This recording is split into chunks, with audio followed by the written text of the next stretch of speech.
आज हम देखेंगे यूपीपीसीएस आरओ 2024 के लिए करंट अफेयर।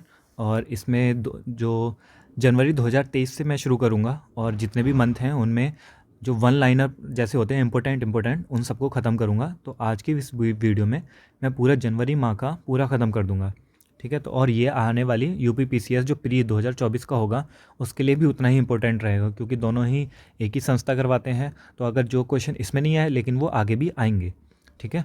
तो इसलिए हमें दोनों पढ़ने की ज़रूरत है और जनवरी से हम शुरू करेंगे और आज हम शुरू करेंगे जनवरी 2023 से और ये इसी वीडियो में कंप्लीट हो जाएगा। तो चलिए शुरू करते हैं। पहला क्वेश्चन है, वंदे भारत एक्सप्रेस से संबंधित खबरों में रहा न्यू जलपाईगुड़ी किस राज्य में स्थित है। तो ये क्वेश्चन है, न्यू जलपाईगुड़ी पूछा जा सकता है किस राज्य से में स्थित है। तो ये है आपके पश्चिम बंगाल में। दूसरा है, कौन सा शहर प्रवासी भारतीय दिवस सम्मेलन 2023 का मेजबान है। कौन सा शहर है ये है इंदौर। इंदौर है हमारे प्रवासी भारतीय जो दिवस होता है उसका जो सम्मेलन हुआ था 2023 का, उसका जो मेजबान राज्य है हमारा वो इंदौर है, मेजबान शहर जो है। किस राज्य में दुनिया का पहला ताड़ के पत्तों की पांडुलिपि का संग्रहालय है, ठीक है। किस राज्य में है ये, तो दुनिया का पहला। और जब भी आपको पता है क्वेश्चन कैसे पूछे जाते हैं, जो चीज़ पहली बार हो रही होती है, तो ये मोस्ट इंपोर्टेंट कर लेना है इस वाले क्वेश्चन को। दुनिया का पहला, और ये तो दुनिया का ही पहला है। तो किस राज्य में दुनिया का पहला ताड़ के पत्तों की पांडुलिपि का संग्रहालय है, तो ये है केरल में। ध्यान से इसको मोस्ट इंपोर्टेंट कर लेना आप। अगला प्रश्न देखते हैं, ऑनलाइन गेमिंग से संबंधित मामलों के लिए किस केंद्रीय मंत्रालय को नोडल मंत्रालय के रूप में मंजूरी दी गई है। तो जो ऑनलाइन गेमिंग से संबंधित जितने भी मामले हैं उनको देखने के लिए एक नोडल मंत्रालय बनाया गया है, और वो नोडल मंत्रालय कौन है, इलेक्ट्रॉनिक्स और आईटी मंत्रालय, ठीक है। इलेक्ट्रॉनिक्स और आईटी मंत्रालय है जिसको नोडल मंत्रालय बनाया गया है ऑनलाइन गेमिंग के लिए। अब नेक्स्ट प्रश्न देखते हैं, ये यहाँ से शुरू है, रेल मंत्रालय के स्टेशन पुनर्विकास अभियान के तहत घोषित नई योजना का नाम क्या है। तो जो रेल मंत्रालय है उसने एक स्टेशन पुनर्विकास अभियान के तहत एक नई योजना घोषित की है। तो उस योजना का नाम है अमृत भारत स्टेशन योजना। तो ये क्या नाम है, अमृत भारत स्टेशन योजना। ये प्रश्न ऐसे भी आ सकता है कि हाल ही में लॉन्च हुई अमृत भारत स्टेशन योजना किस मंत्रालय ने लॉन्च की है। तो ये रेल मंत्रालय के अंतर्गत आती है, और उस रेल मंत्रालय भी अगर दे दिया ऑप्शन में तो पूछा जा सकता है रेल मंत्रालय के किस अभियान के तहत घोषित की है। तो ये आएगा स्टेशन पुनर्विकास अभियान के तहत घोषित की है। अब नेक्स्ट प्रश्न देखते हैं, बेली सस्पेंशन ब्रिज का उद्घाटन किस राज्य या केंद्र शासित प्रदेश में किया गया है। तो ये किया गया है जम्मू और कश्मीर में, और ये भी चिनाब नदी के ऊपर। तो बेली सस्पेंशन ब्रिज जो है आपका वो जम्मू और कश्मीर में चिनाब नदी के ऊपर किया गया है। नेक्स्ट प्रश्न देखते हैं, किस उच्च न्यायालय ने शहर सरकार को HIV पॉजिटिव व्यक्तियों को मुफ्त भोजन और चिकित्सा उपचार सुनिश्चित करने का निर्देश दिया है। तो ऐसा कौन सा स्टेट का उच्च न्यायालय जिसने ये बोला है, तो ये है दिल्ली उच्च न्यायालय ने। दिल्ली उच्च न्यायालय ने हाल ही में ये निर्णय दिया था कि जितनी भी HIV पॉजिटिव जो व्यक्ति होते हैं उनको मुफ्त में भोजन दिया जाए और मुफ्त में चिकित्सा उपचार भी सुनिश्चित किया जाए। तो दिल्ली उच्च न्यायालय है जिसने ऐसा काम किया है।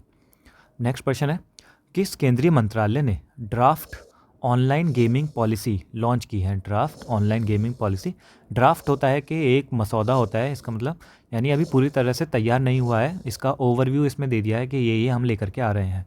तो किस मंत्रालय ने इसका ड्राफ्ट तैयार किया ऑनलाइन गेमिंग पॉलिसी का। अभी हमने ऊपर भी देखा था ऑनलाइन गेमिंग से संबंधित, और उसमें भी कौन सा था, इलेक्ट्रॉनिक्स और सूचना प्रौद्योगिकी मंत्रालय। तो ये जो ड्राफ्ट तैयार किया है ऑनलाइन गेमिंग पॉलिसी का, तो वो क्या है, इलेक्ट्रॉनिक्स और सूचना प्रौद्योगिकी मंत्रालय। नेक्स्ट प्रश्न देखते हैं, वित्त मंत्रालय के तहत कौन सा विभाग छोटी बचत योजनाओं पर दरों में बदलाव की सूचना देता है। जो छोटी बचत योजनाएं होती हैं उसमें जो दर की चेंज होगी, जो रेट होगा, जैसे 7% हो गया, 8% हो गया, उसकी जो दरों में बदलाव की सूचना देता है, तो ये कौन देता है, आर्थिक मामलों का विभाग। यही सारे काम संभालता है ये वाला आर्थिक मामलों का विभाग, ये वित्त मंत्रालय के तहत आता है।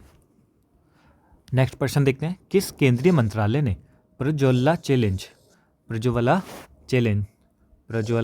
लॉन्च किया। तो किसने लॉन्च किया है, किस केंद्रीय मंत्रालय ने किया है, तो ग्रामीण विकास मंत्रालय ने इसको प्रज्वला चैलेंज लॉन्च किया है।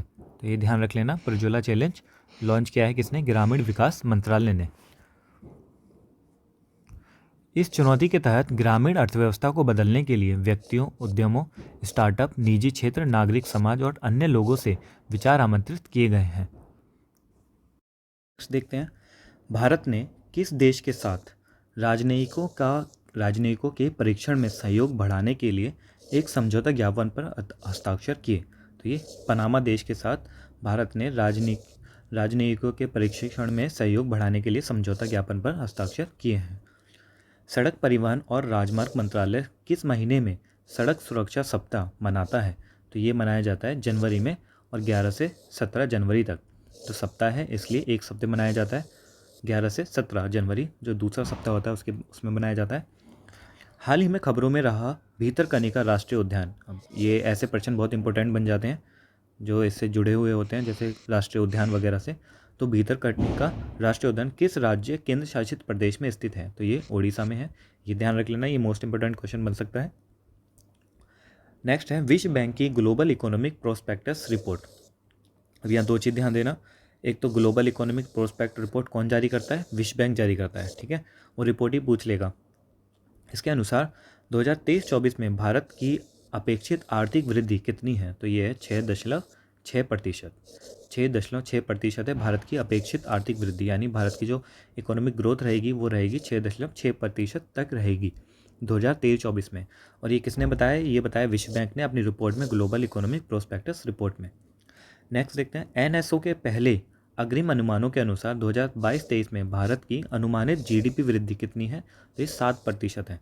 तो एनएसओ निकालता है ये सारे आंकड़े, आय से संबंधित जितने भी होते हैं। तो जितना ये अनुमानित जो जीडीपी वृद्धि है 2022-23 के लिए वो कितनी है? 7% है। हाल ही में खबरों में रहा किलाउ किलाउ वॉल्केनो किस देश में स्थित है? तो ये हवाई अमेरिका में है, किलाउए ज्वालामुखी। नेक्स्ट देखते हैं, किस राज्य ने उद्यमियों के लिए व्हाट्सएप का उपयोग करके शिकायत दर्ज करने की सुविधा शुरू की? तो ये केरल ने दी है। केरल राज्य ने उद्यमियों के लिए व्हाट्सएप का उपयोग करके शिकायत दर्ज करने की सुविधा शुरू की है। अगला देखते हैं, हाल ही में भारत ने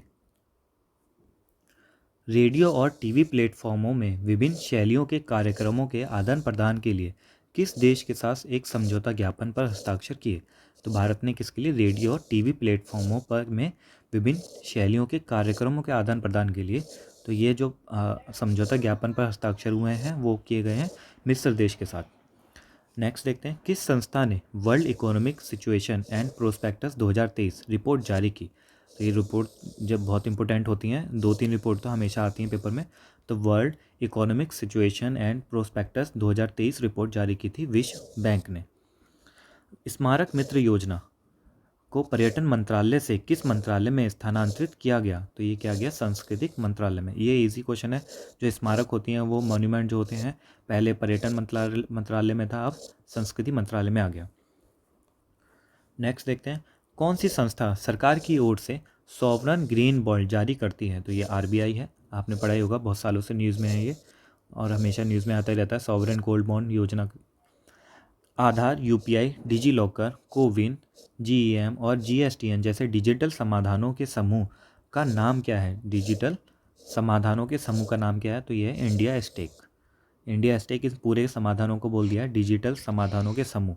इसमें ये सारे आ जाते हैं, आधार आ जाता है, UPI, digi locker, CoWIN, GEM, GSTN, ये सारे आ जाते हैं और इसी को बोला गया डिजिटल समाधानों का समूह और इसका पूरा का नाम है इंडिया स्टेक। ध्यान रखना, इंडिया स्टेक। नेक्स्ट है, विश्व बैंक ने सबसे गरीब से सबसे तेज़ी से बढ़ते देशों में से एक बनने के लिए किस देश की सराहना की? तो ये बांग्लादेश की सराहना की विश्व बैंक ने सबसे गरीब से सबसे तेज़ी से बढ़ते देशों में से एक बनने के लिए। और नेक्स्ट है, स्कॉर्पियन क्लास की 5वीं स्टेल्थ सबमरीन का नाम क्या है? तो स्कॉर्पियन क्लास की 5वीं स्टेल्थ सबमरीन है ये और इसका नाम क्या है? और जिसे हाल ही में भारतीय नौसेना में शामिल किया गया है। तो ये है आईएनएस वागीर। आईएनएस वागीर आपकी स्कॉर्पियन क्लास की पनडुब्बी है और ये कैसी है? स्टेल्थ सबमरीन है ये। नेक्स्ट देखते हैं, राष्ट्रीय पर्यटन दिवस कब मनाया जाता है? तो राष्ट्रीय पर्यटन दिवस मनाया जाता है 25 जनवरी को। याद रख लेना, राष्ट्रीय पर्यटन दिवस 25 जनवरी को मनाया जाता है। आधुनिक सिंचाई प्रणाली वाली नायारपुर लेफ्ट बैंक नहर का उद्घाटन किस राज्य में किया गया है? तो ये किया गया है आपका कर्नाटक राज्य में। तो नारायणपुर लेफ्ट बैंक नहर का निर्माण कहाँ किया गया है? कर्नाटक में किया गया है। और इसका काम क्या होगा? ये सिंचाई प्रणाली के लिए किया गया है और इसमें आधुनिक सिंचाई प्रणाली का यूज़ किया गया है। नेक्स्ट है, कौन सा शहर पर्यावरण और जलवायु स्थिरता पर G20 कार्य समूह की बैठक की मेज़बान है? तो ये है बेंगलुरु। बेंगलुरु शहर है जो पर्यावरण और जलवायु स्थिरता पर G20 कार्य समूह की मेज़बानी कर रहा है। यहाँ पर हमारा करंट अफेयर ख़त्म होता है जनवरी 2023 का। ये यूपी पीसीएस आरओ एआरओ के लिए है, ये ध्यान रखना, ये पीसीएस के लिए है। और जो वनडे एग्ज़ाम होता है उसके लिए कुछ क्वेश्चन इसमें आईएएस में पूछे जा सकते हैं फैक्चुअल, अगर 2-3 वो बना दिए जाएँ, अगर स्टेटमेंट बना दी जाए तो ये वो भी कर सकते हैं, यूपीएससी वाले भी कर सकते हैं ऐसे।